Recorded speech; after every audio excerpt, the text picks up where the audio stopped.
Bonjour et bienvenue à toutes et à tous aux ateliers des rencontres François Rabelais, donc l'atelier sur les légumineuses Nouveau Graal. Je suis Julie Joyer, je suis salariée du réseau d'agriculture paysanne et biologique du département d'Indre-et-Loire, le réseau Impact 37, qui rassemble les associations de développement agricole. Je remercie l'IEHCA qui m'a sollicité pour animer cette rencontre autour des légumineuses. Je remercie aussi mes 4 invités qu'on va présenter tout de suite. Et je remercie aussi l'équipe technique, Jean-Philippe, et le personnel de sécurité de la salle qui va nous accompagner pendant cette heure et demie. Et puis merci à vous aussi pour commencer. Est-ce que je peux vous poser d'abord une petite question avant de vous présenter mes invités? Est-ce que vous mangez des légumineuses? Est-ce que vous pouvez lever la main si vous mangez des légumineuses ici? Ils sont tous convaincus. Okay. Vous pouvez partir, c'est bon. Et sans développer, est-ce que vous pouvez nommer quelle est votre légumineuse préférée?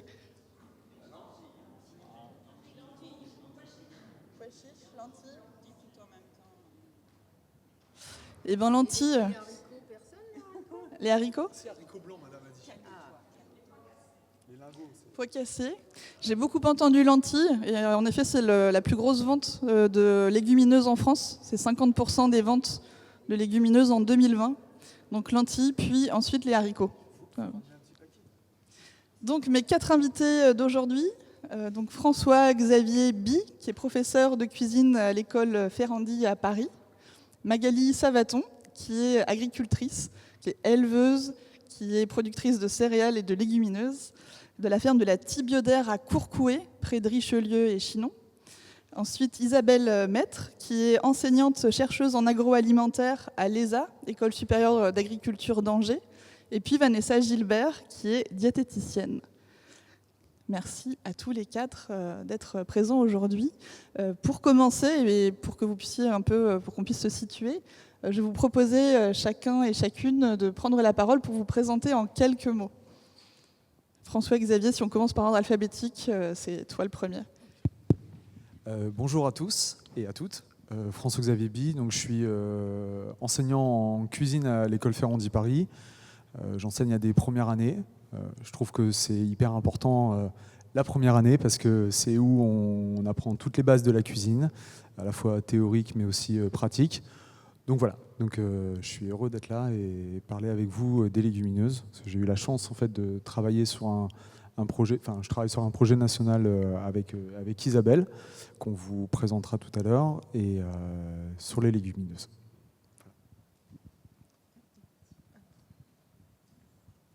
Bonjour, Magali Savaton, donc agricultrice dans le Richelieu, donc Courcouët, sur la ferme de la Thibaudière.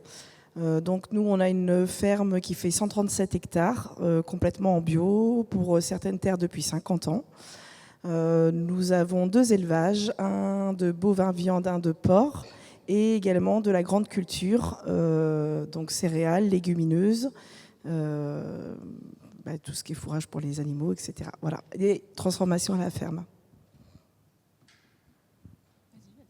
Bonjour, donc je suis Isabelle Maître, je suis enseignant-chercheur dans une maison vénérable, l'ESA, École supérieure des agricultures à Angers, qui est une vieille maison de 150 ans maintenant.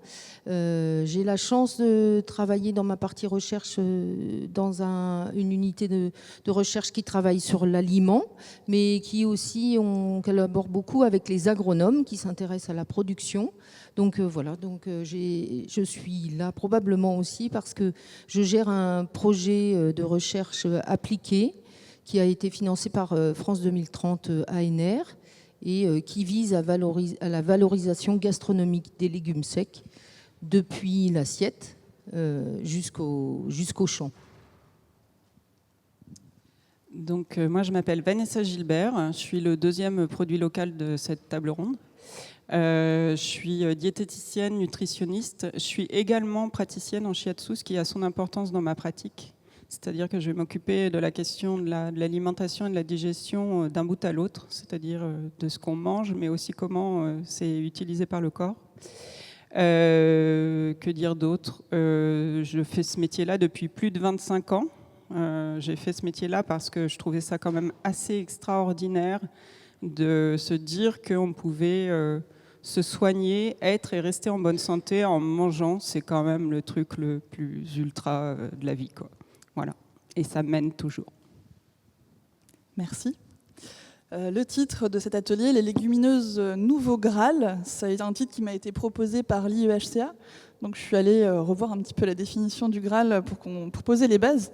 Donc le Graal, c'est le nom donné par la tradition romanesque du Moyen-Âge à l'objet précieux dont le mystère et la quête orientent l'aventure de quelques chevaliers et chevalières peut-être de la table ronde, depuis Perceval jusqu'à Galade. Donc on verra, on répondra à cette question à la fin de cette rencontre. Est-ce qu'on peut, pour reposer aussi un peu les bases, se rappeler la définition de légumineuse ? Est-ce que l'un ou l'une d'entre vous peut nous dire qu'est-ce que c'est une légumineuse ?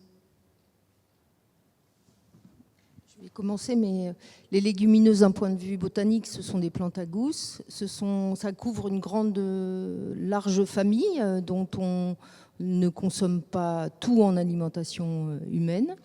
Ce sont des plantes qui ont des vertus agronomiques et je laisserai ma collègue les présenter. Mais globalement, elles sont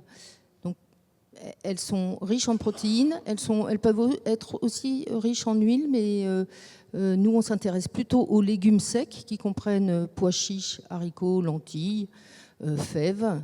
Et elles qui sont essentiellement riches en protéines, mais également en énergie et en fibres. C'est des aliments merveilleux, c'est vraiment assez magique et on ne les mange pas seulement qu'autour des tables rondes.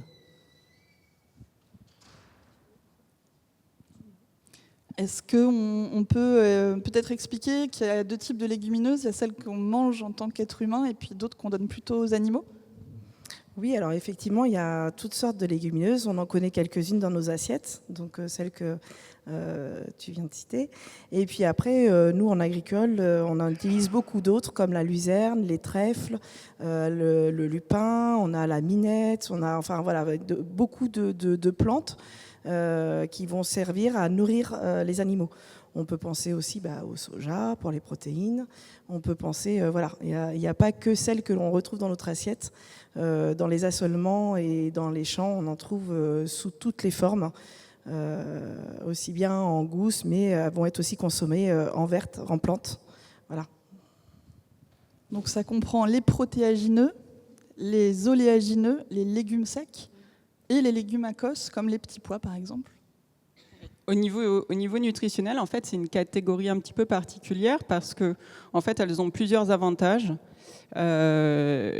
Notamment, en fait, elles ont une richesse en protéines, elles ont une richesse en fibres et elles ont aussi une richesse en amidon, en sucre, donc ce qu'on appelle les sucres complexes ou sucres lents, enfin différentes appellations. Et ce qui fait qu'en fait, elles peuvent être finalement, alors dans la pyramide alimentaire française, elles sont dans la même catégorie que les céréales, mais en fait, dans différentes pyramides alimentaires à travers le monde, elles vont avoir des positions différentes et notamment souvent, on les retrouve en fait à la fois dans la catégorie sucre lent, mais on les retrouve aussi dans la catégorie protéines. Donc en fait, elles ont vraiment cette double compétence d'être un peu à cheval sur ces 2 catégories nutritionnelles. Et puis, juste pour compléter, donc on a parlé des légumineuses fourragères, comme le trèfle par exemple. Les légumes secs qu'on connaît bien. Et puis entre les deux, il y a des aliments qui sont à la fois utilisés en alimentation animale et de plus en plus utilisés en alimentation humaine, notamment en termes d'ingrédients. Donc c'est la famille des protéagineux, donc notamment pois, févrole et lupin protéagineux. Même si le lupin autour du bassin méditerranéen, mais je pense que ce ne sont pas les mêmes variétés et consommés notamment à l'apéro. Vous avez dû déjà voir les conserves et les farines aussi. Alors, ces protéagineux, jusqu'à il y a encore 20 ans, je pense, à peu près, on les utilisait quasiment qu'en alimentation animale, beaucoup en monogastrique, porc-volaille. De plus en plus, l'industrie peut extraire des protéines pour les utiliser dans des alternatives végétales aux produits animaux. Donc ça, c'est une catégorie des aliments qui sont riches en légumineuses. Et il y a l'autre catégorie où vous utilisez plutôt les légumes secs, C'est un peu notre position, nous, d'avoir utilisé des aliments plus traditionnels. Puis vous avez quelqu'un qui est entre les deux, c'est le soja, parce que c'est un oléoprotéagineux. Il est aussi riche en huile. D'ailleurs, on en extrait de l'huile. Et donc, c'est une famille très diversifiée. Ça, il faut que vous le reteniez, ça. C'est que c'est une source de variété assez formidable. Donc, quand on fait des recherches sur les légumineuses, en effet, on lit beaucoup bonnes pour la santé et bonnes pour la planète. Donc, ça va être l'objet de la discussion aujourd'hui. Et j'aimerais me poser des questions donc, à Magali sur votre expérience à la ferme. Est-ce que tu peux nous partager votre approche des légumineuses à la Tibiodère ? Alors oui. Donc les légumineuses font partie de l'assolement. Donc l'assolement, c'est les différentes variétés que l'on met en place et qu'on change chaque année. Donc chez nous, effectivement, on a un assolement très très diversifié puisqu'on va avoir entre, je disais, 15 et 16 espèces différentes, variétés différentes de plantes. Donc c'est plutôt rare. Hein. Souvent, quand on en rencontre 5, déjà, c'est pas mal. Donc voilà, et on va associer les céréales. Donc par exemple un blé, on va le mettre avec un pois ou avec une févrole, donc avec une légumineuse pour diversifier. Et on s'est aperçu qu'on n'avait pas de baisse de rendement, qu'on avait plutôt une bonne résistance au niveau des maladies, etc. Enfin, il y avait une symbiose qui s'installait effectivement dans les mélanges céréaliers qu'on n'avait pas autrement. Et qu'à densité identique, on avait aussi une résistance à la sécheresse. Donc les légumineuses, en fait, sur notre assolement, c'est des copines de plein de plantes, tout simplement, en fait. Voilà. Et puis après, l'avantage de la légumineuse, c'est qu'elle va effectivement puiser l'azote de l'air pour la restituer au niveau du sol. Et sous une forme qui ne sera pas lessivable par l'eau ou par voilà. Donc il va falloir vraiment qu'il y ait après des bactéries au niveau du sol pour venir transformer cet azote qui a été capté. Donc elle sera vraiment disponible au moment où la plante en aura besoin et au moment où la terre va se réchauffer. C'est pas de l'azote que l'on va retrouver dans une rivière dans quelques semaines ou quelques jours après. Voilà. Donc est-ce qu'on peut dire que les légumineuses sont des engrais verts ? Alors on fait, effectivement, les légumineuses peuvent être un engrais vert, mais alors un engrais vert, la définition d'un engrais vert, c'est une plante verte enfouie. Donc les légumineuses, souvent, elles sont récoltées soit pour la consommation animale ou soit pour la consommation humaine. Donc effectivement, par contre, nous on fait des engrais verts, donc ça fait à peu près 10 ans qu'on n'apporte plus du tout d'amendement extérieur sur la ferme. Et qu'on n'a pas du tout baissé en rendement. Et je pense que les légumineuses est venue aider ça, et notamment les engrais verts, puisqu'on fait un engrais vert de vesse et d'avoine, qu'on enrichit suivant les années, ce que l'on a, mais c'est vraiment notre base. Et effectivement, la symbiose de ces deux plantes vient vraiment structurer. Alors on dit enrichir en azote, mais derrière, il y a aussi toute une structure du sol, il y a toute une vie... Là, je laisserai peut-être plus, mais au niveau microbiologique qui se développe en fait avec ces plantes. Et pourquoi justement c'est important qu'il y ait de l'azote dans le sol ?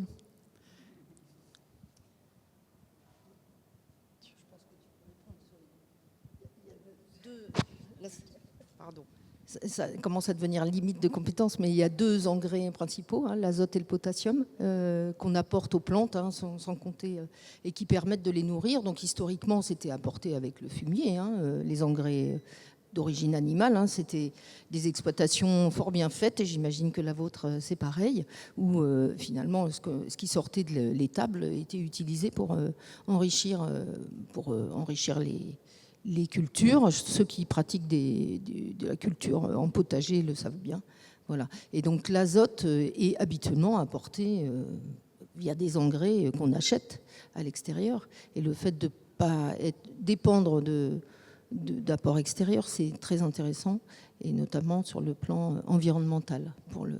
Donc, juste pour ajouter, tous les scénarios de lutte contre le dérèglement climatique intègrent la culture locale des légumineuses et leur consommation, enfin quand je dis locale, c'est au niveau d'un pays, comme une des clés de la solution pour lutter contre le dérèglement climatique. Donc c'est un enjeu hyper important pour la planète et aussi pour la santé, on le verra tout à l'heure, mais pour la planète, c'est essentiel. Alors, je peux effectivement juste rebondir parce que, en fait, j'ai pas fait d'études agricoles à la base. J'ai appris sur le tas aussi. Mais par contre, ce qu'il faut comprendre, c'est que l'azote, en fait, souvent, effectivement, en agricole, il est apporté sous forme d'engrais et d'engrais dits chimiques ou de synthèse, en fait. Donc, il est issu du pétrole. Et cette production d'engrais est vraiment énergivore et vraiment polluante. Que ce soit à la transformation, que ce soit au transport, que ce soit à l'épandage en fait. Donc quand on a une plante qui, dans le sol, va faire tout ce travail, c'est quand même pas mal, quoi. C'est peut-être à réfléchir. Donc on l'a dit aussi en introduction, donc les ventes en France en 2020, c'est 50% de lentilles, 27% de haricots. Est-ce qu'il y a un enjeu à diversifier le type de légumineuses produites ? Alors oui, il faut faire attention. Quand Julie m'a téléphoné, juste pour resituer un petit peu, quand Julie m'a téléphoné en disant je fais une table ronde, est-ce que ça t'intéresserait de venir en tant qu'agricultrice ? Et elle me dit le titre, ce serait les légumineuses, le Graal. Presque un point d'exclamation. Et je lui dis moi je mettrais un point d'interrogation au bout parce que il faut faire attention aussi de ne pas tomber dans le travers inverse. Certes, elles vont apporter plein de solutions. Et il ne faut pas les oublier, elles sont extrêmement importantes, mais à la fois, il y a quand même des inconvénients et les difficultés qu'on peut avoir, notamment sur les cultures des légumineuses. Il faut une lentille, par exemple, cette année. Alors, elles n'ont pas manqué d'eau, ça c'est sûr, mais il faut quand même de l'eau pour qu'elles poussent, donc les autres années, ça a été compliqué. Il ne faut pas qu'il fasse trop chaud pour qu'elles soient pollinisées, sinon les fleurs coulent, il n'y a rien. Là, cette année, il y a eu trop d'eau, on a perdu des cultures parce qu'on n'a pas pu les récolter. La hauteur de la plante, et comme les lentilles sont très, très basses, donc pour les ramasser, on ramasse pas mal de petits cailloux, etc. avec. Il y a tout un travail de triage, etc. Donc voilà, oui, elles ont plein d'avantages, il faut faire attention, il ne faudrait pas faire un assolement que de légumineuses. En plus, on le voit, par exemple, avec les luzernes. Si vous mettez que de la luzerne, au bout d'un moment, elle ne pousse plus. Le sol en a plus besoin, donc il ne fait plus pousser la luzerne. Donc encore une fois, c'est comme tout, il en faut, mais point d'abus.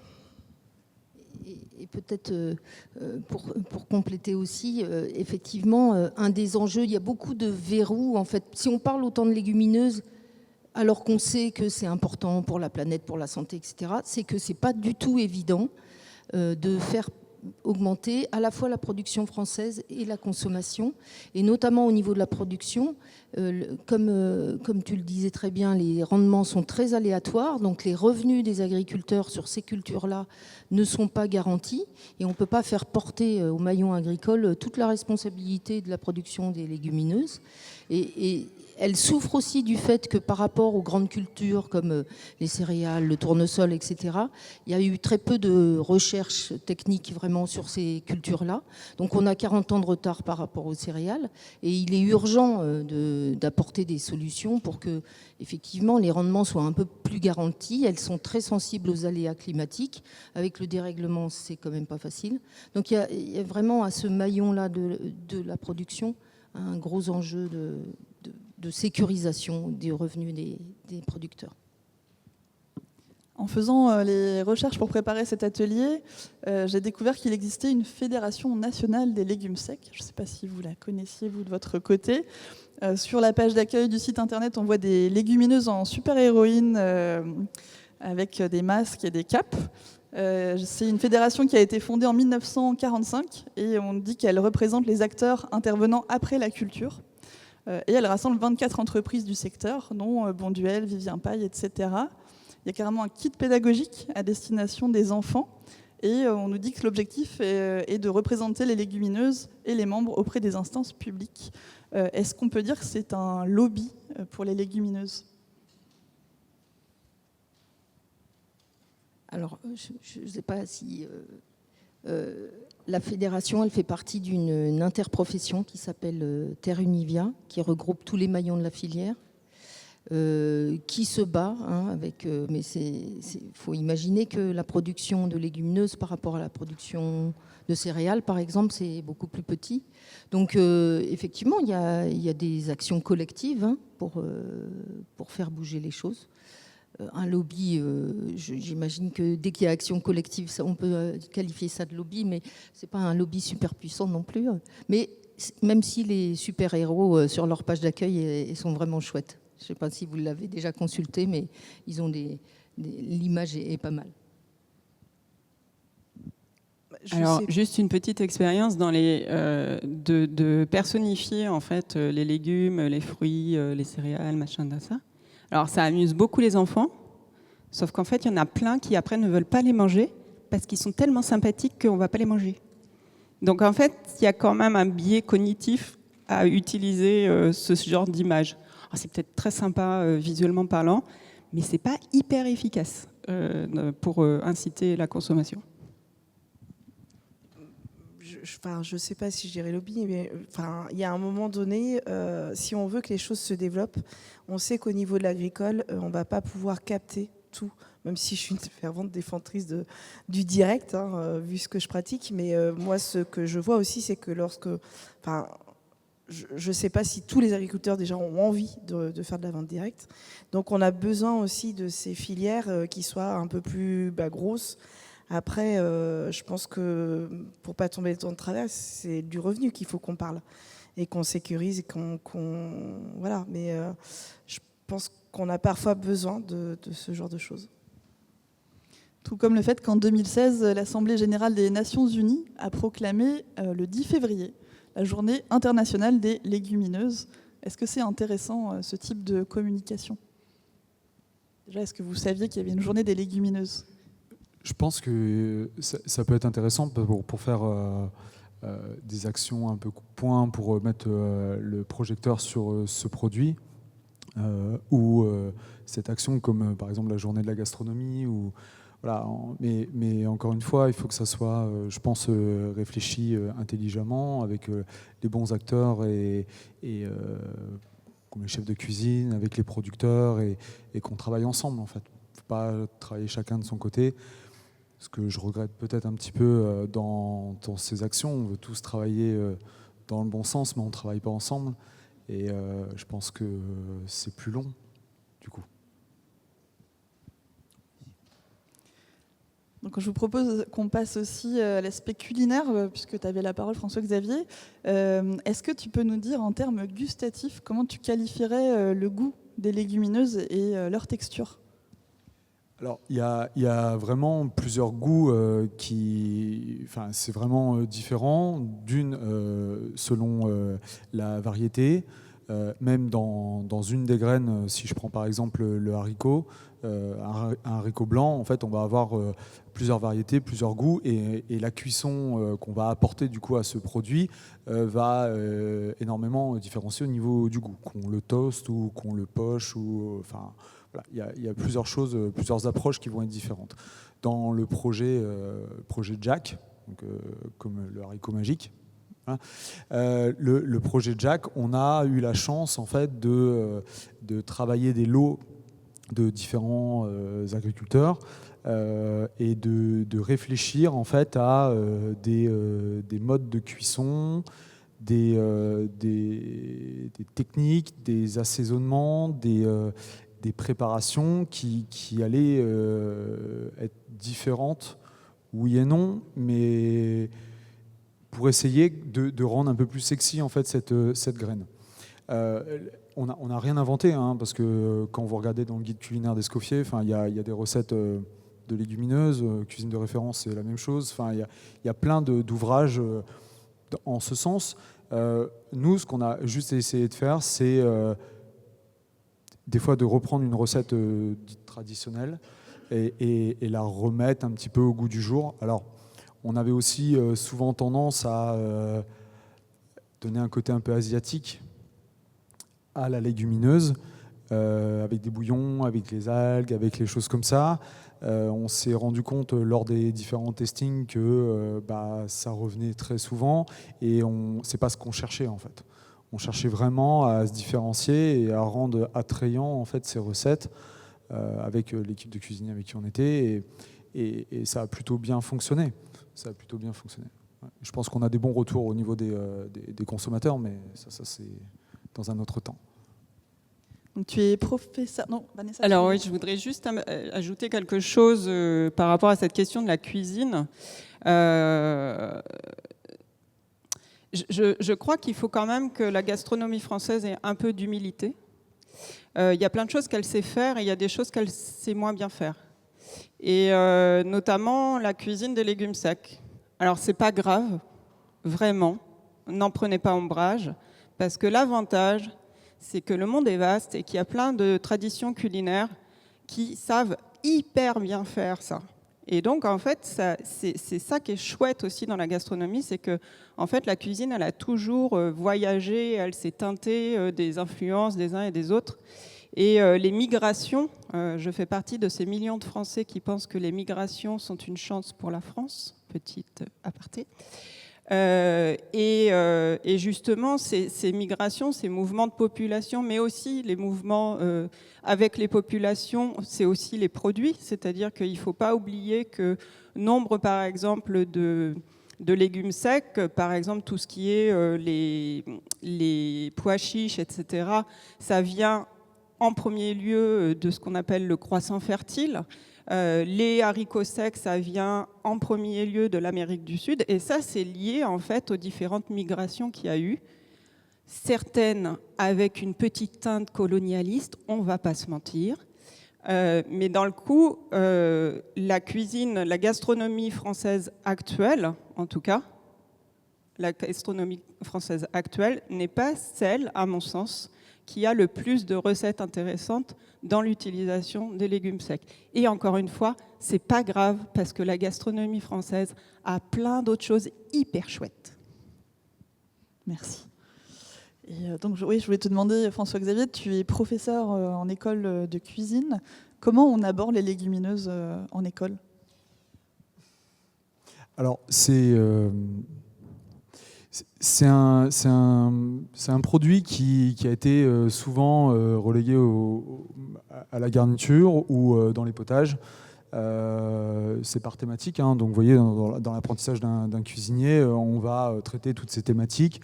Et quand on traite des potages, par exemple, je parle du potage Saint-Germain, avec les pois cassés, il y a vraiment la liaison qui est hyper intéressante, et on va essayer de faire réfléchir les cuisiniers sur l'ajout de liquide et de la cuisson de la légumineuse. Parce qu'effectivement, on a ça aussi, j'ai appris ça grâce au projet, on a très souvent tendance à dire que la légumineuse, il y a beaucoup de protéines.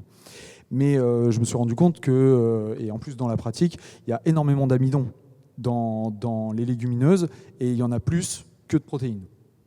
Donc au début, on mixait, on mettait légumineuses et pommes de terre, donc je vous laisse imaginer un petit peu ce que ça peut faire.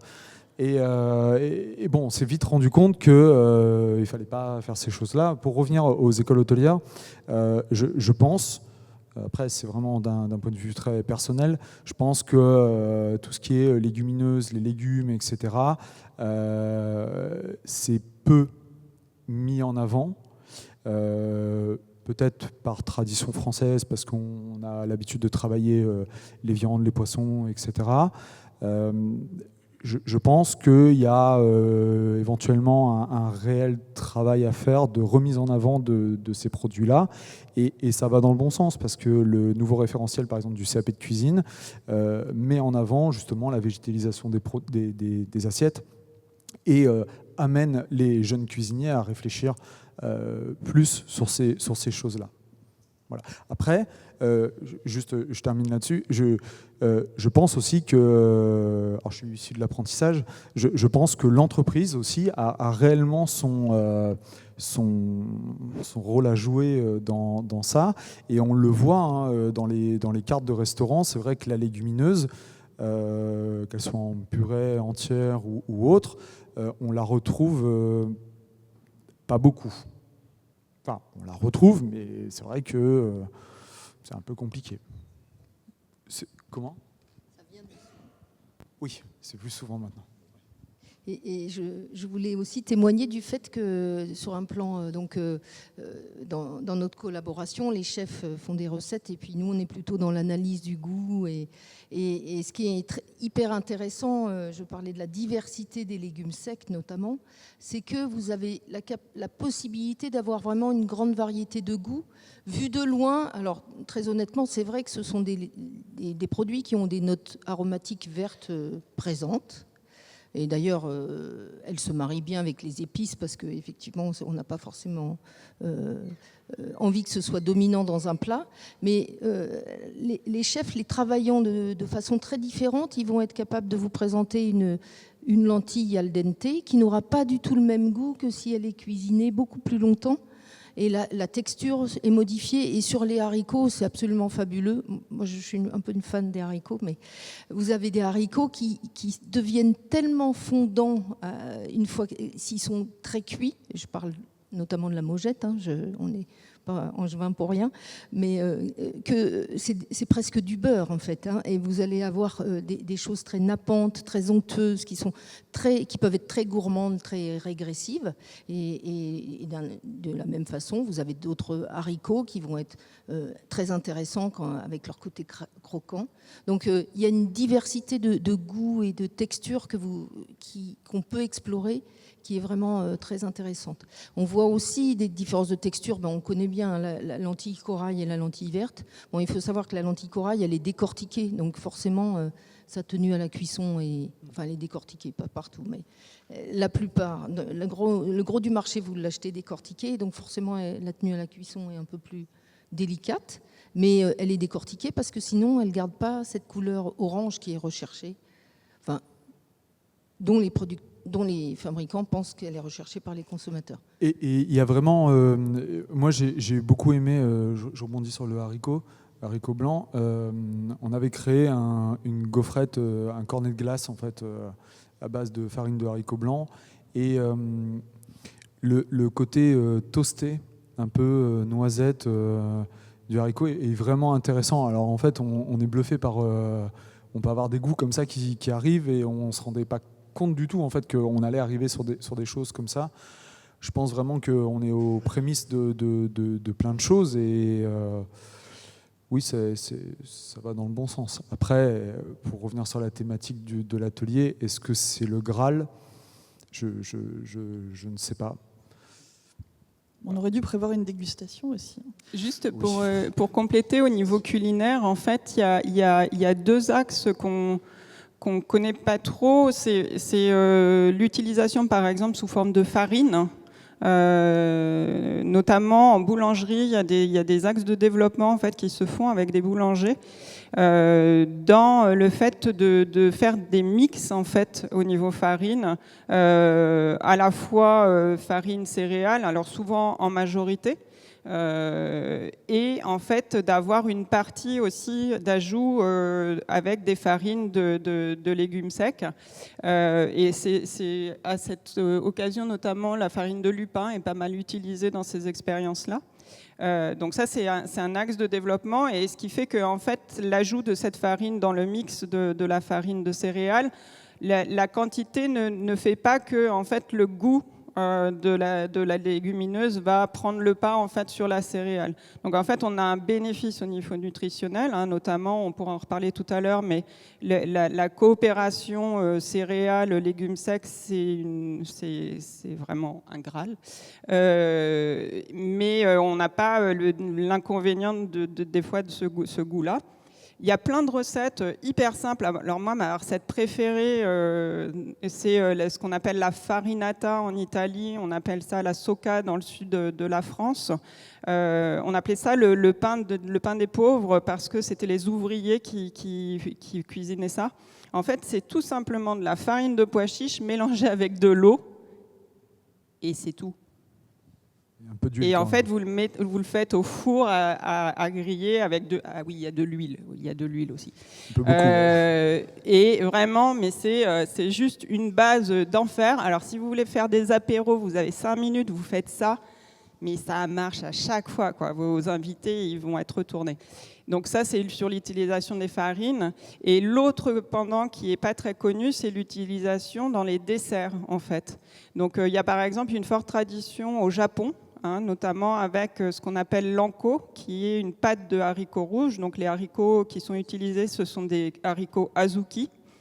Et en gastronomie, enfin dans les restaurants très chics au Japon, en fait, ils font cet anko avec un haricot blanc qui, justement, comme tu le disais, est beaucoup plus fondant que le haricot rouge.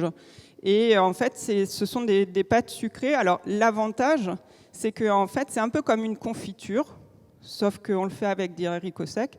L'avantage, c'est que comme le haricot sec contenant déjà de l'amidon, donc qui est un sucre malgré tout, si vous cuisez des légumes secs sans y mettre de sel, etc., la saveur, elle est douce, donc du fait de l'amidon. Et l'avantage, donc, comme il y a déjà cette saveur douce, en fait, ça fait que la quantité de sucre qui va être mise pour faire ces pâtes-là, elle va être moindre. C'est-à-dire qu'on va pouvoir diminuer la quantité de sucre, donc on va être sur un produit qui est finalement un peu comme une confiture, un peu comme une pâte à tartiner ou comme une crème de marron, tout ça, mais avec des quantités de sucre qui sont moins importantes. Donc cette anko, cette pâte-là, on la retrouve dans les mochis, ces petites pâtisseries avec de la farine de riz. On les retrouve aussi dans les doriyaki. Il y a un film très beau qui s'appelle Je vois monsieur qui acquiesce. Non, c'est pas le haricot qui chante, j'étais pas là-dessus du tout. Les délices de Tokyo, merci, qui est absolument magnifique, et notamment justement sur cette question de la cuisson des haricots. Je ne sais pas si ceux qui l'ont vu se souviennent de cette scène-là, où en fait la personne, la femme, qui est une femme âgée, qui cuisine les haricots, elle les cuisine à l'oreille. Le son que fait le bouillon, bref. Donc cette question farine et puis la question dessert, elle est aussi hyper intéressante. Tout à fait. En fait, ce qui est vraiment intéressant dans les légumineuses, c'est que vous l'avez sous différentes formes. Vous allez l'avoir en sec, en conserve, on va déjà le retrouver qui est déjà prêt à consommer. Et puis, ce qui est aussi intéressant, c'est les farines, les concassés. Vous avez des concassés de pois chiches, par exemple, pour revenir à ce que vous disiez, qui sont hyper intéressants culinairement parlant. Et ce qui est aussi intéressant, c'est que la légumineuse, on peut la mixer effectivement, la confire, mais on peut aussi la mettre avec des choses un peu plus fortes, comme du café, par exemple. J'avais fait une recette de azuki café un peu sous forme de marmelade, et c'est vrai qu'avec des choses très douces, ça se marie très très bien, en fait. C'est des choses vraiment très intéressantes. Je vois que la question culinaire vous emballe, c'est chouette. En tout cas, les légumineuses ont vraiment cette image aussi de produits de très longue conservation. On parle de cuisine du placard. Qu'est-ce que vous en pensez? Est-ce que c'est un peu dévalorisant de résumer ça comme ça? Qui ouvre les placards? Qui ouvre les placards? C'est pour ça que c'est dévalorisé. Je pense en fait que historiquement, la légumineuse, le légume sec, a toujours été connu dans la cuisine française. Tout le monde, toutes les familles n'avaient pas une viande à table, donc il fallait quand même manger. Et tous ces produits un peu mijotés, qui apportent des bonnes choses, qui apportent surtout quelque chose de roboratif, qu'on mange. Enfin, la légumineuse avait toujours sa place, et on le voit dans les recettes de cuisine. C'est pour ça que, historiquement, dans la cuisine française, dans la gastronomie française, le légume sec a sa place, culinairement parlant, dans les traités de recettes. Il y a des recettes à base de légumineuses. Alors après, dans la gastronomie moderne, c'est vrai qu'on l'a peut-être un petit peu délaissé, on l'a un peu laissé au placard parce que c'était pas très intéressant. Là, c'est en train de revenir comme beaucoup de choses. Vous voyez que c'est comme dans la mode. Pantalon pas de def, c'est en train de revenir aussi à la mode. Voilà. Ça fait longtemps que tu es en retard. Oui, en effet, il y a eu une grosse chute de la consommation des légumineuses entre les années 20 et 1985. Je crois que c'est passé de 7 kilos par an et par personne à 1,7 kilos par an.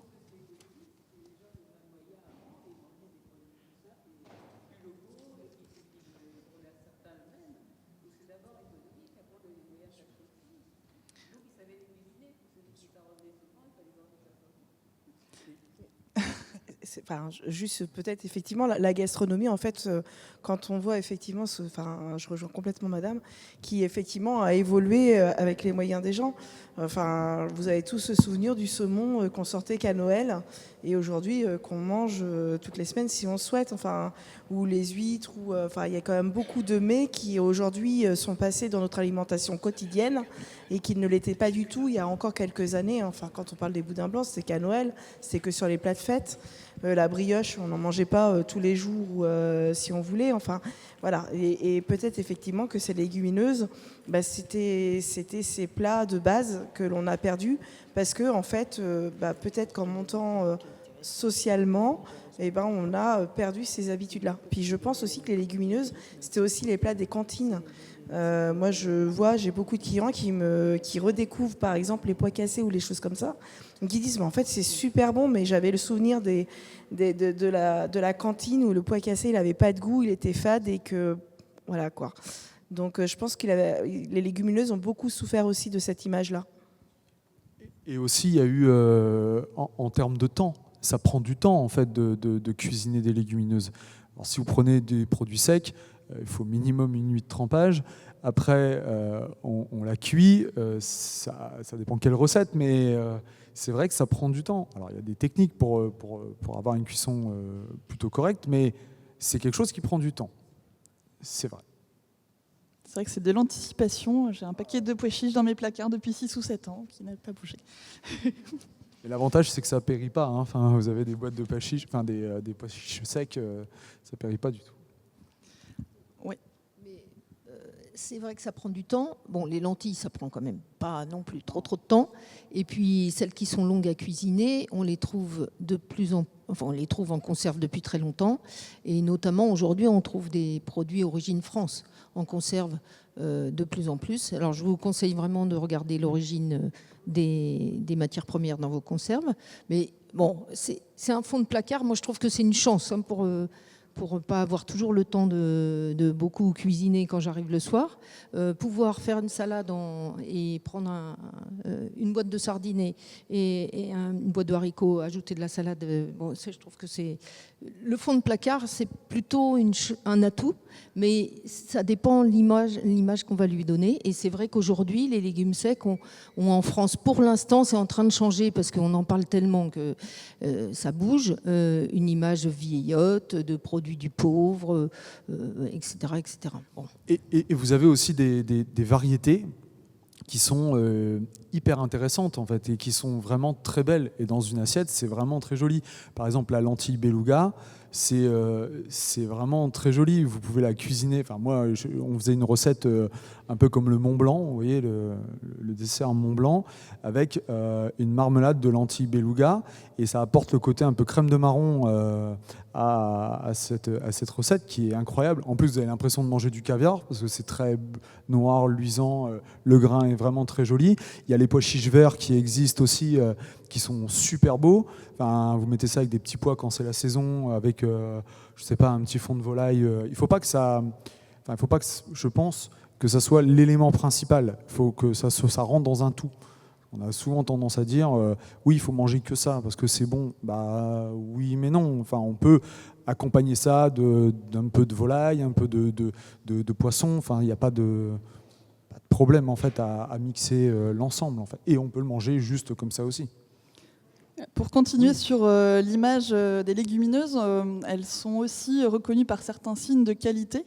Il y a des légumineuses qui sont en appellation d'origine contrôlée, coco de Paimpol, lentilles vertes du Puy, mais aussi en IGP, indication géographique protégée, la Mogette de Vendée, la lentille du Berry, etc. Est-ce que ça donne des lettres de noblesse à des produits agricoles d'avoir des reconnaissances comme celle-ci? Alors, je vais être très peu défendrice des AOP, des appellations en général, parce que je trouve que la déviance est terrible. Ça veut dire que peut-être que sur une seule région, on peut cultiver que ça, quoi.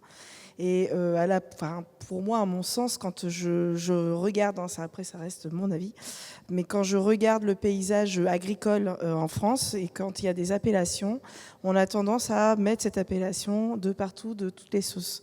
Et en plus, du coup, le consommateur a des fois, il oublie que les lentilles, elles poussent quasiment partout en France. Il n'y a pas besoin d'être dans la région pour pouvoir produire cette chose-là. Enfin, je le rencontre souvent, mais sur d'autres produits, qui à chaque fois, on a une idée. La salaison, par exemple, il n'y a que en Pays Basque ou en Auvergne ou en Corse qu'on en fait. Non, la salaison, on en fait partout en France. Enfin, voilà, il faut faire attention, je pense. Enfin, voilà, oui, c'est bien, ça met un produit en avant.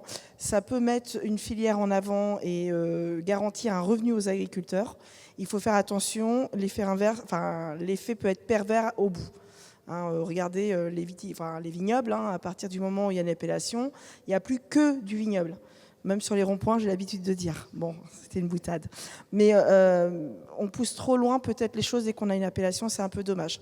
Encore une fois, François-Xavier il disait dans l'assiette, il faut mélanger les choses, mais dans les paysages aussi. Pour continuer aussi sur l'image des légumineuses, certains les évitent parce qu'elles font mal au ventre, elles peuvent donner des gaz. Du coup, je m'adresse à notre diététicienne. Qu'est-ce que tu conseilles? Est-ce que tu as des fois ce retour de la part de tes patients? C'est la minute gastro-entérologique. Alors en fait, il y a plusieurs problématiques. Je voudrais juste revenir sur un point organisationnel par rapport à la question de la cuisson. Alors effectivement, ça prend du temps, mais c'est souvent des temps sur lesquels on n'a pas besoin d'être trop présent. C'est-à-dire que en fait, le fait d'anticiper, pendant la nuit où vous les mettez à tremper, vous dormez, ça va, quoi. On n'est pas sur une action très, très, très importante. Et après, une fois que vous les mettez à cuire, vous attendez que ça cuise, quoi, grosso modo. Donc en fait, c'est plus une question d'organisation qu'une question du temps que ça prend.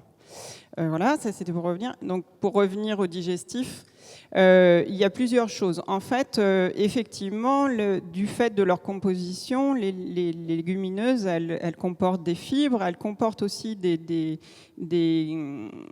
sucres qui ne sont pas digestibles par notre organisme. Le truc, c'est qu'il y a aussi une question de quantité. C'est-à-dire qu'en fait, nous, on a l'habitude de manger une assiette de lentilles, alors le fameux la saucisse lentille ou des choses comme ça, ou le cassoulet, où en fait on va avoir un apport en légumineuses qui va être un volume important d'un seul coup. Et ça, en fait, c'est pas la meilleure idée. D'un point de vue culinaire, si on regarde dans la majorité des consommations, on a souvent les légumes secs qui sont utilisés comme en complément avec des céréales. Donc moi j'ai habité aux Antilles, par exemple, j'ai habité en Martinique. Et en Martinique, les haricots rouges ou les lentilles, en fait, ils sont cuisinés. Alors déjà, ils sont cuisinés très, très, très cuits, fondants. Un peu comme une sauce en fait, et donc ils viennent accompagner en fait la céréale ou le tubercule, l'igname, des choses comme ça, mais en général ils les mangent jamais seuls. En Inde, quand on regarde le dal, en fait le dal il accompagne systématiquement des légumes et du riz. Si vous prenez le couscous, le pois chiche, il accompagne des légumes et une céréale. Donc en fait, il y a peut-être aussi déjà à revoir la question de la quantité dans l'assiette, dans une seule et même consommation. Et après, effectivement, du fait de leur composition, je vous disais, ils amènent à la fois des fibres et à la fois des sucres qui ne sont pas digestes pour notre organisme. Mais souvent, les problématiques digestives, quand les personnes en parlent, on se rend compte que l'état digestif global est déséquilibré. C'est-à-dire qu'en fait, les troubles qui vont arriver, notamment les ballonnements, etc. Alors, je différencie ballonnement et flatulence. C'est technique, mais vous allez voir. Ballonnement, c'est plus au niveau du début du système digestif, donc c'est plus sur la zone estomac, intestin grêle. Flatulence, c'est plus des gaz qui arrivent sur le côlon. Donc c'est pas du tout la même chose, parce que souvent, en fait, ce qui fermente sur la première partie, c'est plutôt le côté fibre. Ce qui fermente au niveau du côlon, c'est plutôt le côté sucre. Donc c'est important de le distinguer. Et Et en fait, le côté ballonnement qui génère souvent de l'inconfort vraiment physique, c'est-à-dire avec éventuellement des douleurs, c'est souvent, ça arrive sur un intestin qui est déjà en fait avec des problèmes d'irritation, etc., qu'on va retrouver. Alors, petit truc, le syndrome de l'intestin irritable, ça n'existe pas dans la vraie vie. Si on vous diagnostique ça, c'est juste qu'on ne veut pas aller faire des explorations plus loin pour savoir ce que vous avez vraiment. Bref, c'était une parenthèse. Et à l'inverse, enfin pas à l'inverse, mais le deuxième type d'inconfort, qui sont les flatulences, ça s'appelle PT dans le langage courant. C'est pas très grave, c'est juste que socialement parlant, c'est pas très accepté chez nous. Mais en fait, c'est pas tant un problème que ça d'un point de vue digestif, parce que en fait, la fermentation qui se passe au niveau du côlon, elle est liée aussi à des bactéries, et que cette fermentation, elle permet aussi de dégager certaines substances, notamment vitaminiques, notamment minérales, qui sont utiles en fait à l'organisme. Donc, comme quoi, péter, c'est plutôt un signe de bonne santé. C'était pas la conclusion. Je pense aussi qu'il y a... Je pense aussi qu'il y a une habitude alimentaire aussi à prendre en compte, hein, quand on n'a pas l'habitude de manger des légumineuses et que, comme tu le dis très bien, on ingère une assiette complète de haricots. Bon, ça risque un petit peu aussi de faire un petit peu mal au ventre. J'ai une petite anecdote concernant une recette de gnocchi. On avait essayé de mettre au point une recette de gnocchi avec différents types de farines différentes. Haricots rouges, haricots blancs, etc. etc. Et alors moi, j'ai l'habitude de manger des légumineuses. J'avais demandé à un de mes collègues, qui n'est pas du tout cuisinier, de venir goûter, en fait. Il a goûté, il a trouvé ça excellent. Je les avais fait sauter, enfin voilà, vraiment cuisiner comme on mange vraiment des gnocchis en Italie. Le lendemain, il m'a dit, j'ai eu mal au ventre toute la nuit. Mais des douleurs, des barres au ventre, parce qu'en fait, Brice, hein, il met vraiment mal, hein, vraiment, comme tu le dis, du coup, le ballonnement. Hein, et il me disait, mais j'ai limite eu peur d'aller à l'hôpital, en fait. Mais en fait, la farine, alors je ne sais pas dans les lots si elle était torréfiée ou pas, je ne sais pas si elle était, comment elle était traitée. En tout cas, moi, je l'ai utilisée juste comme une farine, comme on utilise une farine de blé, hein, pour faire les gnocchis. Et en fait, bon, il faut quand même faire attention à ce qu'on fait avec les légumineuses. Alors, c'était justement l'autre partie, c'est que en fait, sur la question de la digestibilité, il y a aussi la façon de les cuisiner qui va aussi permettre d'améliorer en fait la digestibilité des légumes secs. Donc la première chose, c'est le trempage, en fait, hein, le trempage qui permet déjà en fait de transformer notamment certaines fibres et certains sucres non digestibles. La cuisson. Alors tout à l'heure, je vous entendais parler de al dente, vraiment pas une bonne idée. Le al dente sur le légume sec, enfin vraiment en petite quantité, mais justement la cuisson, elle permet en fait de faire que c'est plus digeste. Donc le al dente, en fait, al dente, ça veut juste dire qu'on est sur une cuisson plutôt courte. Alors c'est intéressant d'un point de vue texture parce que ça amène du croquant. Ah, ça va craquer à la fin. Hein. Donc c'est des cuissons qui effectivement sont plutôt des cuissons longues. L'autre chose, c'est le fait, par exemple, d'ajouter, alors soit dans la cuisson, soit en fait avant de manger, du bicarbonate. Donc ça, en fait, c'est un truc tout simple. Vous buvez un verre d'eau avec une demi-cuillère de bicarbonate avant de manger des légumes secs, ça se passera beaucoup mieux. Mais vous pouvez aussi l'ajouter dans l'eau de cuisson. L'inconvénient, il faut le savoir, c'est que, enfin, l'inconvénient, qui peut être aussi quelque chose qui est recherché, mais c'est que ça va avoir tendance à ramollir les légumes secs au moment de la cuisson. Et sur les lentilles vertes, ça va même avoir tendance à faire qu'elles deviennent un peu rouges. Alors c'est surprenant la première fois parce que dans le coup, elles sont plus trop vertes. Mais ça peut être recherché si par exemple vous voulez faire une purée de légumes secs. de toute manière, vous allez les mixer. Donc, en fait, qu'ils soient ramollis, c'est plutôt même quelque chose qu'on va rechercher. Donc ça, le bicarbonate de soude qui est utilisé, qui est assez efficace et assez simple et peu coûteux. Et la deuxième chose, c'est aussi l'utilisation de certaines épices, et notamment toutes les épices de la famille cumin, carvi, graines d'anis, etc., qui sont des épices qui contiennent des substances qu'on appelle carminatives. Vous pouvez le replacer dans un dîner, ça fait son petit effet. Donc en fait, carminatif, c'est juste qui limite en fait justement le développement des gaz. Et en plus, l'avantage, c'est que vraiment, ces épices-là, avec les légumes secs, ça se marie super bien au niveau du goût. Donc c'est pas mal. On a dit qu'elles étaient bonnes pour la santé. Qu'est-ce qu'on trouve dans les légumineuses comme nutriments ? Alors, on trouve plein de nutriments, mais les choses principales, alors c'est assez riche en minéraux, phosphore, etc. Mais les trois intérêts principaux, c'est quand même les fibres, les protéines et l'amidon. C'est les trois choses principales qu'on va rechercher. Voilà. Est-ce qu'on trouve aussi du fer, par exemple ? On en trouve, mais pas dans toutes. On va en trouver principalement dans les lentilles, dans les haricots secs, mais on en trouve moins, par exemple, dans les pois chiches. Donc ça va dépendre vraiment des familles. Mais ce qui est quand même commun à toute la gamme des légumes secs, c'est quand même ces trois facteurs principaux.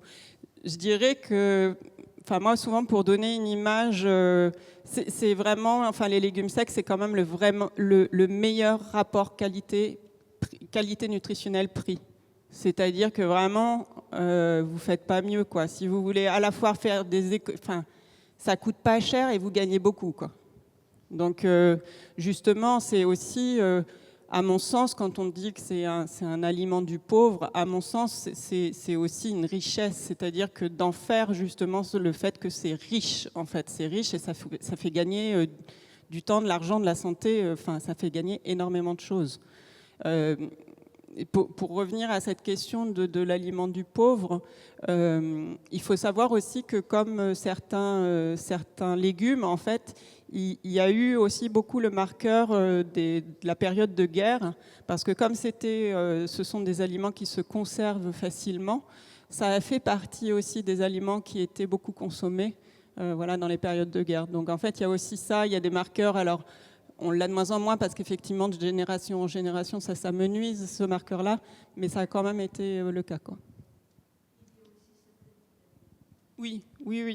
Mais c'est les vitamines principalement du groupe B, mais c'est pour ça que... c'est très riche, vraiment, en minéraux, oligo-éléments et tout ça, il y a vraiment une richesse. Après, en fonction des familles, c'est pas les mêmes. Et c'est pour ça que vraiment j'insiste sur cette notion prix et qualité nutritionnelle, parce qu'il y a vraiment une richesse nutritionnelle qui est vraiment hyper intéressante. Et puis aussi, quand on pense à l'effet santé, c'est que si vous mangez plus de légumes secs, vous mangez aussi moins d'autres choses. Et on sait que dans l'alimentation occidentale, on doit quand même réduire notamment une partie... un peu moins de viande, un peu moins de matières grasses saturées, de fromage, etc. Même s'il faut maintenir un peu bien manger un peu de tout. Mais donc forcément, c'est un aliment qui apporte, qui est quasiment complet et qui va prendre la place de choses qui peuvent avoir des effets sur la santé aussi. Et je voulais aussi ajouter qu'on parle souvent de cette notion des problèmes digestifs liés aux légumes secs, voire aux légumes, aux fibres en général. En fait, il y a des études qui ont été faites qui montrent que les problèmes digestifs, et notamment les inconforts digestifs, type flatulence, ballonnement, etc., sont beaucoup plus dus en fait à des alimentations raffinées que à des alimentations où on trouve beaucoup de fibres.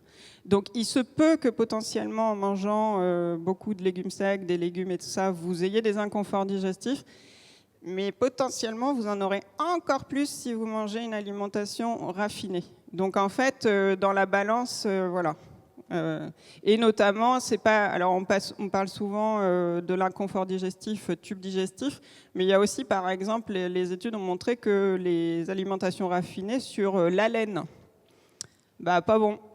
Donc, en fait, maintenant, quand vous aurez quelqu'un qui a mauvaise haleine, vous lui donnez pas un chewing-gum, vous lui donnez un pois chiche, ça se passera bien.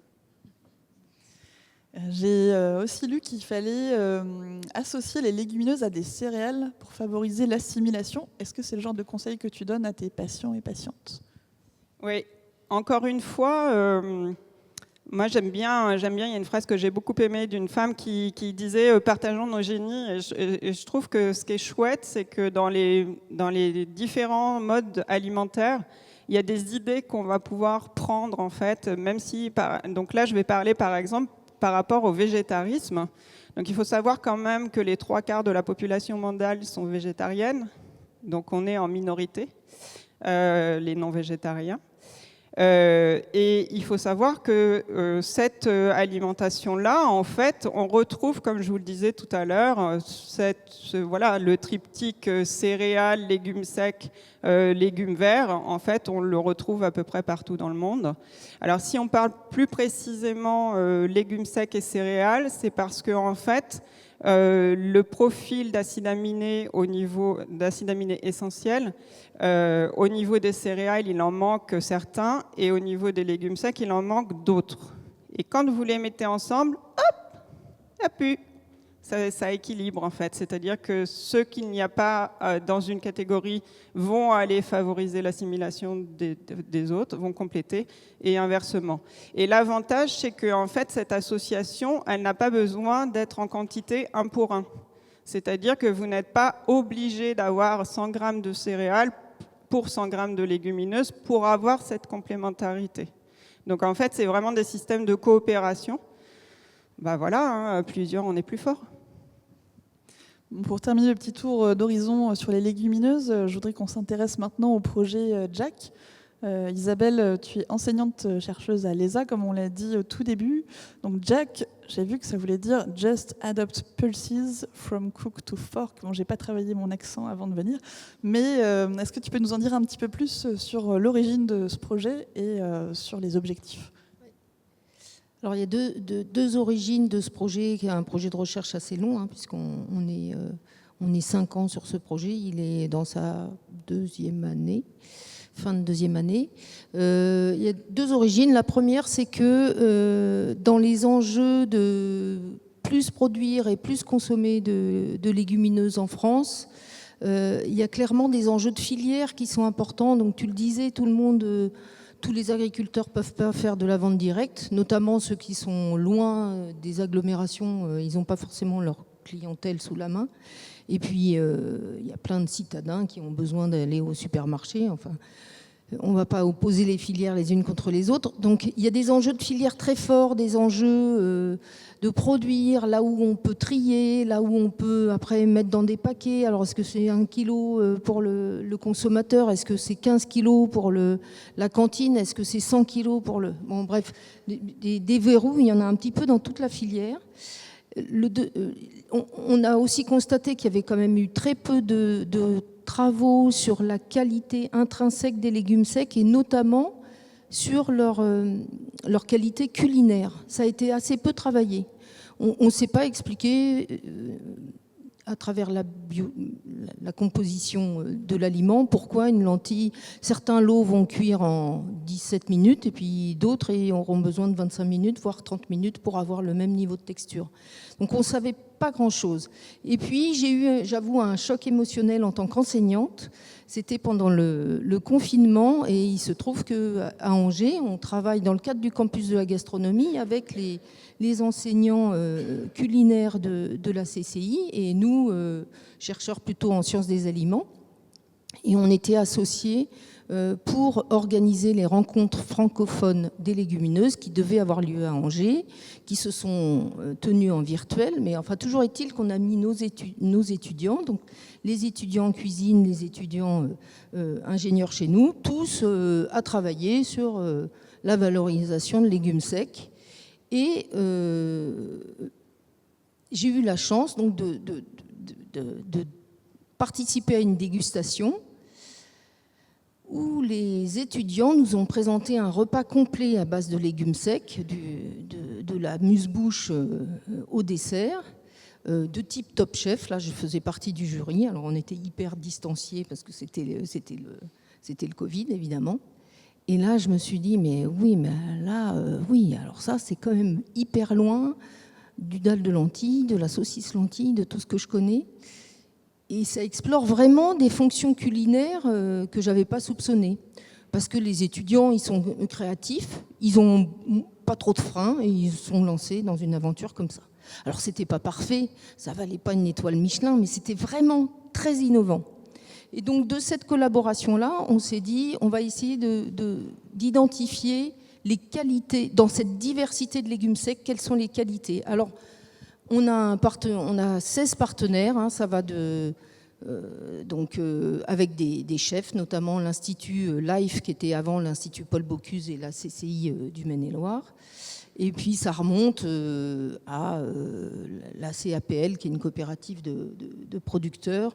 Et puis au niveau des sciences, on a des agronomes, des sciences des aliments, des sensoristes et des spécialistes du comportement du consommateur. Donc on va tester différentes choses. On collecte des lots un peu partout en France, de haricots, de pois chiches et de lentilles.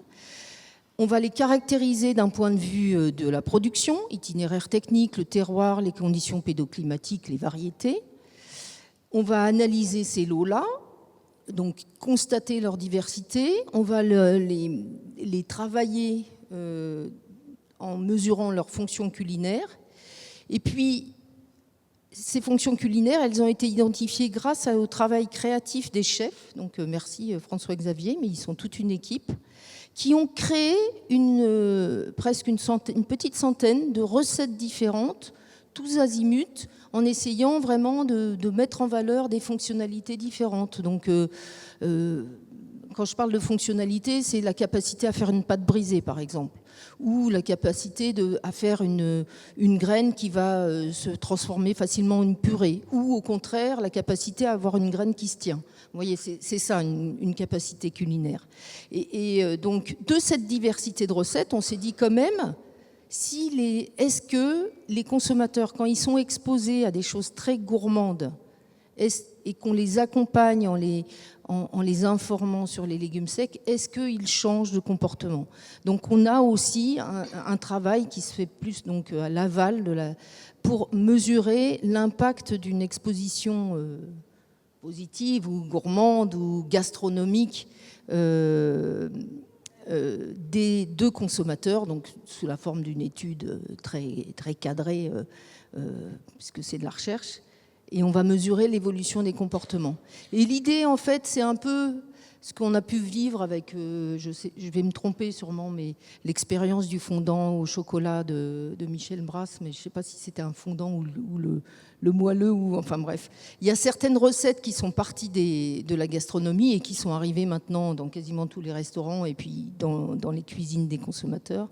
Donc l'idée, c'est de s'appuyer sur la valorisation gastronomique pour inspirer ensuite le domicile, la restauration collective et les industriels. On a embarqué dans le partenariat aussi Sodexo, qui est un gros de la restauration collective, mais qui cherche à végétaliser les assiettes, et puis des transformateurs comme Bonduelle ou Tipiac, etc.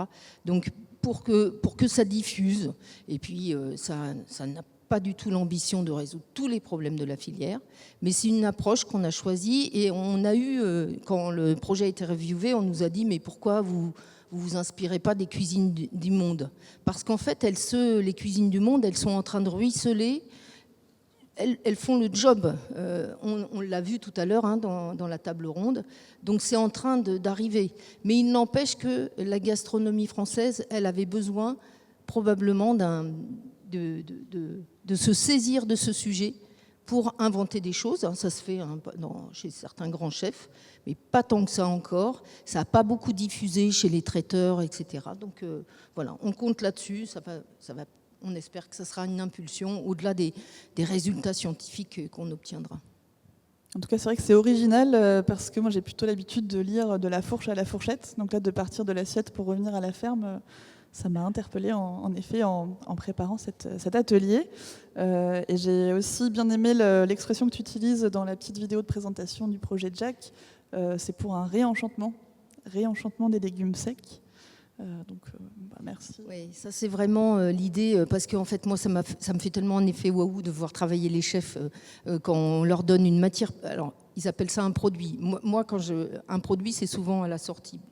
Le produit pour moi il part de la matière première, mais les chefs ils valorisent un produit, ils en font une recette.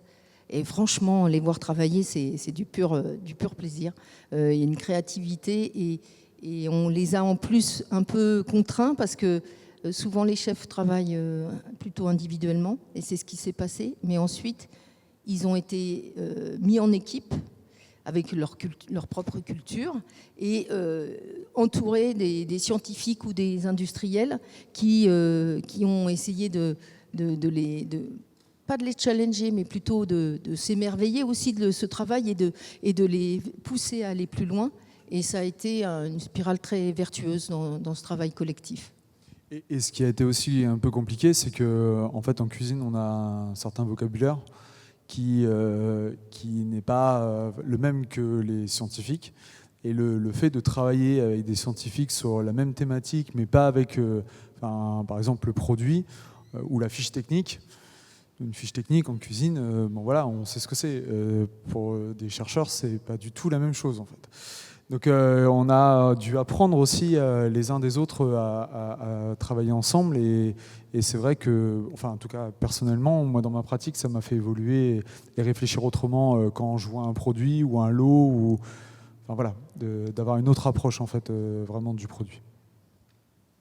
Alors il nous reste un petit quart d'heure avant de vous demander un tout petit mot de la fin. Je vais proposer, j'ai monopolisé les questions jusque-là. Est-ce que vous avez des questions pour nos invités? Il y a un micro qui peut circuler. Si vous avez, oui, il y a une question là-bas.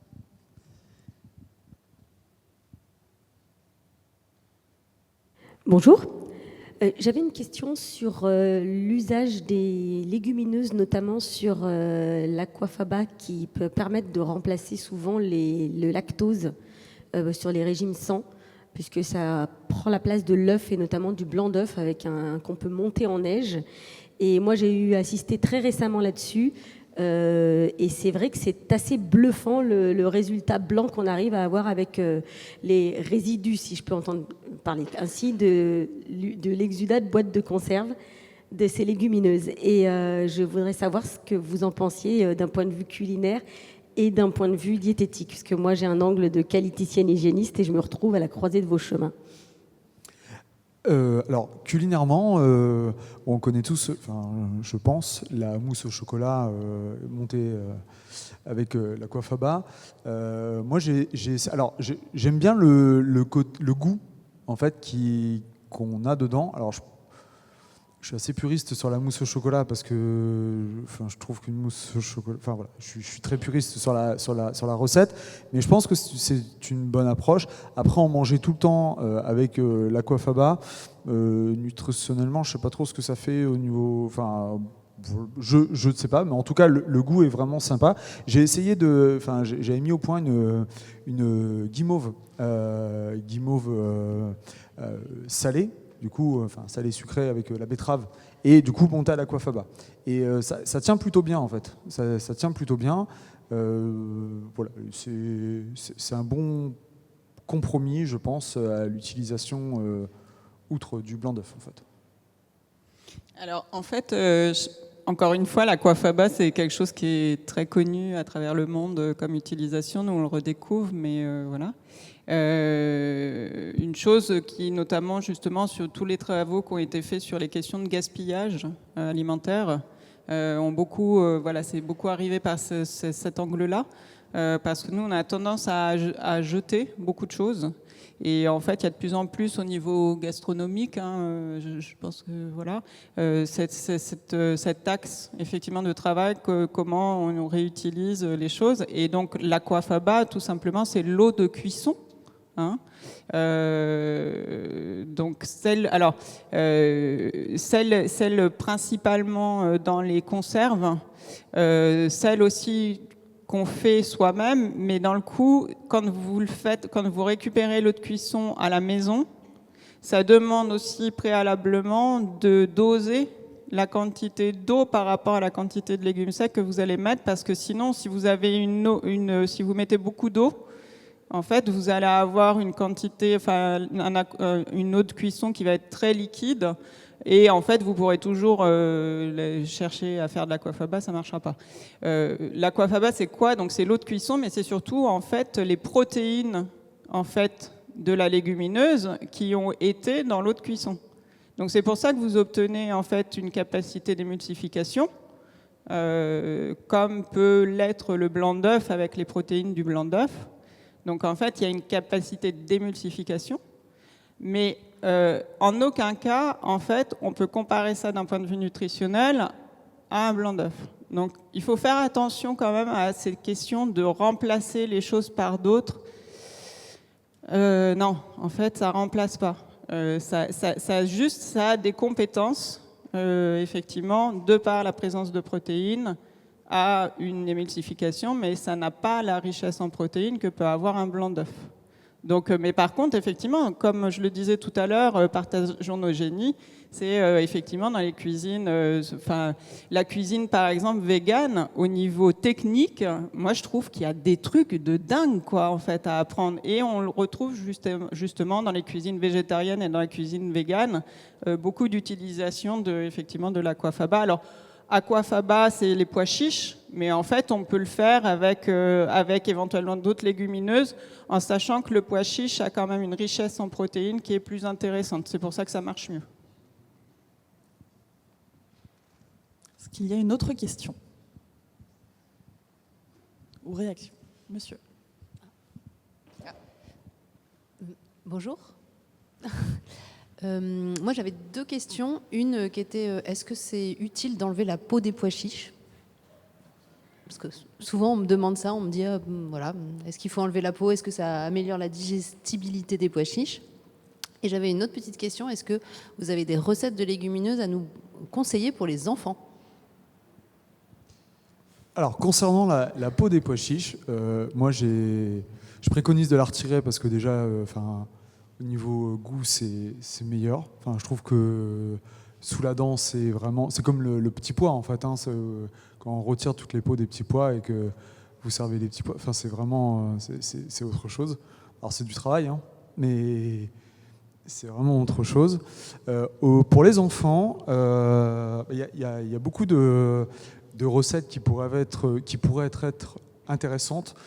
Je pense que l'aspect, par exemple, les falafels, c'est pas très français, mais le falafel est une belle approche, je trouve, de la légumineuse, déjà dans un premier temps.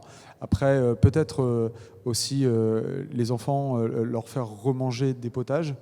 Ça, c'est aussi bien, mais bon, on est toujours dans une culture du mou, on en parlait ce midi, mais c'est vrai que la texture est hyper intéressante. Mais le potage, je pense que c'est une belle approche.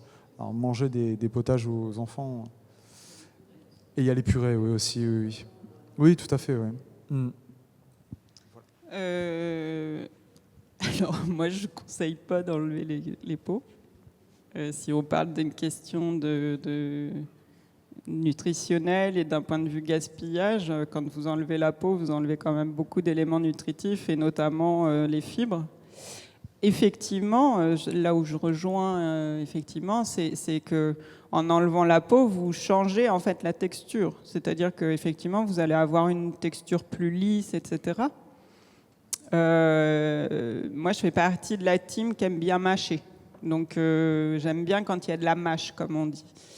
Donc voilà, moi, ça me dérange pas trop la peau. Après, la peau, elle peut amener un côté astringent, en fait, au niveau aromatique.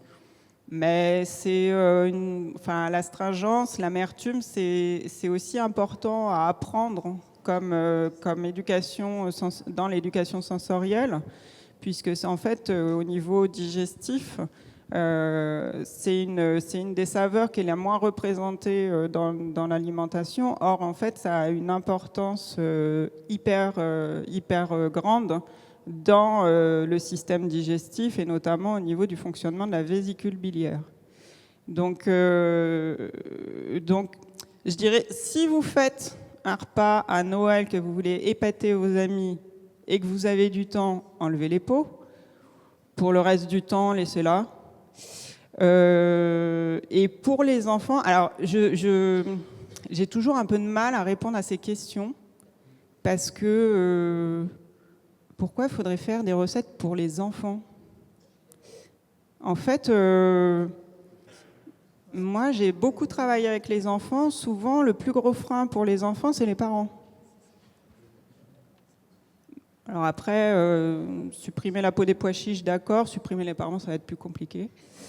Moi, je pense qu'en fait, c'est vraiment la question de la variété des formes.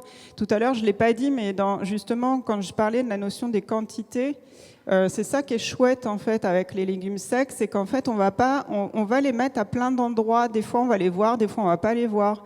Par exemple, les soupes, d'épaissir des potages avec des légumes secs, et notamment, par exemple, on parlait tout à l'heure de la lentille corail. En fait, c'est pas la peine de dire qu'il y a des lentilles dedans. En fait, personne ne les voit. Les gens vont manger le truc, ils vont trouver ça super chouette. Vous leur dites à la fin. C'est pas du mensonge, c'est de la retenue d'information. Mais je suis pas sûre qu'il faille faire des recettes pour les enfants, en fait.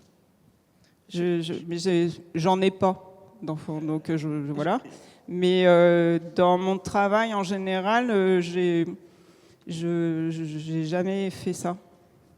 Voilà. Je veux juste revenir sur l'astringence des légumes secs. Ça dépend beaucoup de la récolte. Et ça, c'est dans notre secteur à nous, agriculteurs.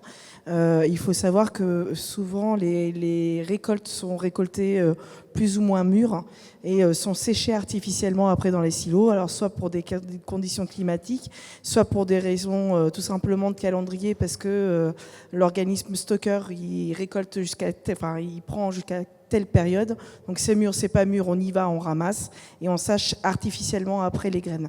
Et ça va vraiment apporter des amertumes, des saveurs qui sont peu savoureuses. Il faut savoir que souvent les goûts peuvent être très très très variables suivant comment les choses sont cultivées et récoltées et stockées. Voilà, donc d'un producteur à l'autre, vous allez pouvoir trouver vraiment des goûts, des saveurs différentes suivant toutes ces conditions-là. Mais pour moi, je ne vois pas de choses astringentes au niveau si c'est bien récolté et surtout bien stocké. Et je voulais, moi, compléter au sujet des enfants, parce que c'est un sujet, notamment par rapport à la restauration collective et puis la restauration collective dans les écoles. Et c'est un sujet sur lequel la filière est très challengée également, notamment avec la loi Egalim qui impose je ne sais plus combien, c'est un menu végétarien dans la semaine, je crois. Ou deux, voilà. Et je voulais témoigner d'une start-up qui a été créée par deux de nos anciens élèves, donc on en est très fiers, ça s'appelle Madame Beans. Et elles se sont préoccupées de comment aider les cuisiniers en restauration collective pour incorporer des légumineuses. Et elles ont développé une aquafaba, parce qu'elles ont récupéré évidemment l'eau de cuisson, mais le produit principal, c'est un concassé de pois chiches et de lupins, qui est assez intéressant d'un point de vue nutritionnel et qu'elle propose d'incorporer dans plein de recettes qui conviennent bien aux enfants et aux plus grands, comme des lasagnes, comme des tartes, comme des sauces à mélanger avec des pâtes, etc. Et donc il y a quand même plein de moyens d'associer les légumineuses de façon gourmande avec une sauce tomate, etc. Donc voilà. Donc il y a plein d'initiatives quand même, voilà, qui apparaissent. Oui, il y a encore une question. Oui, je voulais juste, il y a un truc qui marche bien avec les enfants, c'est tout ce qui est tartinable. Donc le plus connu, c'est le hummus. Et puis après, vous pouvez faire le même type de recette avec des lentilles, des haricots. Ne dites pas houmous de lentilles ou houmous de haricots, parce que houmous, c'est pois chiches, en fait. Oui, on a une question du monsieur qui est par là. Bonjour, donc merci pour tous ces échanges. Petit rebond sur la question précédente, justement, j'étais dessus. J'ai 2 filles de 6 ans et 9 ans. Elles mangent des azuki, elles mangent des lentilles. Qu'on cuisine, ça va. Le houmous, c'est plus dur. Et justement, ma question, c'était aussi par rapport à ce qui était dit hier sur la cuisine du quotidien. Voilà, le peu de temps qu'on peut avoir pour préparer les choses. Vous l'avez dit, vous avez eu des remarques en mode j'ai des pois chiches, ça fait longtemps, je ne sais pas comment les cuisiner. Versus, oui, effectivement, ça s'anticipe, mais ça ne prend pas de temps de tremper, de cuire pendant qu'on fait autre chose, qu'on est accaparé par ces écrans, par exemple. Mais j'ai l'impression qu'il y a encore un travail très important à faire de démystification justement de la cuisine de ces légumineuses, mais de cuisine du quotidien. De qu'est-ce qui prend pas de temps, qu'est-ce qu'on peut faire comme plat très simple. Et je cuis des lentilles et je vais en faire 3 plats différents, réusage, et avec des légumes de saison. Enfin, il y a plein de choses à faire autour de ça. Et vous avez parlé du projet qui est super intéressant et qui est autour du goût, déjà, de se dire, se réapproprier la légumineuse dans son alimentation. Mais il y a derrière se dire, ok, maintenant, je fais ça 4 fois par semaine, 5 fois par semaine. Mais voilà, trouver les moyens d'encliqueter plus loin. Mais en fait, la cuisine aussi au quotidien, alors moi, le quotidien, ça me passionne, en fait. Moi, c'est cette cuisine-là qui me passionne. On valorise beaucoup, effectivement, la gastronomie, les chefs, les restaurateurs, restauratrices, etc. Mais sincèrement, les plus grands chefs, c'est les chefs du quotidien, quoi. C'est-à-dire que faire tous les jours à manger, voire pour plusieurs personnes, etc., faut être tenace, quoi, en fait. Et pour le coup, c'est des choses vraiment que j'aborde, moi, dans les consultations. Alors déjà, il y a une organisation d'équipe, c'est-à-dire que combien de personnes composent le foyer, combien de personnes participent à la cuisine. Bon, la répartition dans les équipes, on va pas se mentir, hein, c'est pas très équitable. Donc, par exemple, ça peut être, on dit souvent faire participer les enfants à la cuisine. Moi, je mettrais les enfants. Encore une fois, j'en ai pas et je vous donne des conseils, mais vraiment comme ça dans le vide. Hein. Mais voilà, on peut y réfléchir, de mettre les enfants sur l'équipe légumes secs. Donc, les enfants, 2 fois par semaine, c'est eux qui s'occupent de mettre les légumes secs à gonfler et à cuire le lendemain.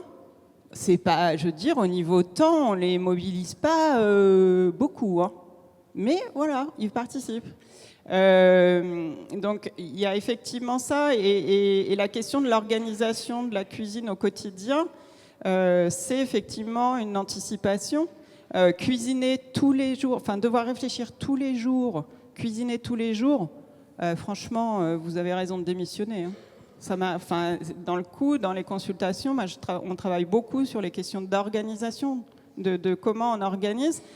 Et j'apprends aussi aux femmes, parce qu'on ne va pas se mentir, c'est quand même elles qui cuisinent majoritairement dans le quotidien, même si les hommes s'y mettent et tout ça. Mais il y a encore du chemin, ne lâchez rien. C'est aussi le fait de faire la grève. Donc moi, je leur apprends à être des mauvaises femmes, des mauvaises épouses, des mauvaises mères. Donc en fait, on n'est pas obligé de tout le temps faire les choses parfaitement. On essaye, on réussit plus ou moins, mais en tout cas, voilà, je trouve que l'idée de faire participer les autres membres de l'équipe familiale est une piste intéressante à mon sens. Alors je vais proposer en fait aux invités, pour conclure et pour qu'on respecte presque le timing, de répondre à la question en 1 minute maximum. La question de départ, les légumineuses nouveau Graal. Chacun et chacune votre tour. Un petit mot de la fin. Je pense que oui, si on travaille tous ensemble, que ce soit les agriculteurs, les scientifiques, les cuisiniers et pour les consommateurs en fait, parce que c'est quand même eux la finalité. Enfin, pour que tout le monde, qu'on travaille tous dans le même sens. Pour revenir, parce qu'il me reste 20 secondes, sur ce que vous dites, avec le projet Jack, en fait, on a essayé d'apporter plusieurs approches de création de recettes. D'une part, pour des restaurants un peu plus traditionnels, des restaurants limite peut-être avec une entrée un peu plus végétalisée sur leur assiette, et aussi une entrée familiale. Pour justement se poser ces questions dont vous posez. Donc on a édité, si je ne me trompe pas, un petit livre de recettes pour le salon Serbotel à Nantes. On avait présenté des recettes. J'espère qu'à la fin des travaux, nos recettes seront publiées en fait, et distribuées gratuitement, je ne sais pas où, mais enfin gratuitement c'est peut-être un mot, mais j'aimerais vraiment que ce soit donné au plus de personnes. Et je tiens le timing. Merci François-Xavier. Alors, nouveau Graal, oui et non. Je suis très partagée, parce que ça veut dire qu'il n'y aurait que cette solution-là, que ce soit pour l'agricole ou pour l'alimentaire, et que, encore une fois, je pense qu'en fait, il n'y a pas une solution, mais plein de solutions, et qu'il faut faire attention à la diversité, que ce soit aussi bien de notre agriculture, de nos cultures, de notre paysage, parce qu'en fait, il conditionne réellement nos assiettes. Et d'ailleurs, c'est très drôle, parce que lorsqu'on dit que les légumineuses vont très bien avec les céréales, et ben, dans l'assiette, et ben, dans le champ aussi. Donc en fait, il faut faire attention, encore une fois, de ne pas mettre quelque chose toujours au-dessus et en étant la solution. Il fait partie de la solution, mais encore une fois, avec le reste. Et encore une fois, si on veut qu'ils deviennent plus consommés, c'est à nous, agriculteurs aussi, d'évoluer dans nos pratiques, parce que le goût premier des légumineuses, il se passe dans le champ. On en parle souvent avec la vigne, avec le vin, c'est très très vu que tel cépage, telle terre, tel terroir va apporter telle saveur. Et bien en fait, c'est vrai pour tous les aliments que l'on fait pousser. Merci Magali. Alors, je vous l'ai dit en préambule, produire davantage de légumes secs, en consommer davantage, ça fait partie c'est une des clés des solutions de lutte contre le dérèglement climatique. C'est loin d'être la seule, mais ça en fait partie. Par ailleurs, aujourd'hui, on ne consomme pas assez de légumes secs. On est largement en dessous des recommandations du PNNS qui sont d'en manger 2 fois par semaine. Et en plus, on importe la moitié de ce qu'on consomme.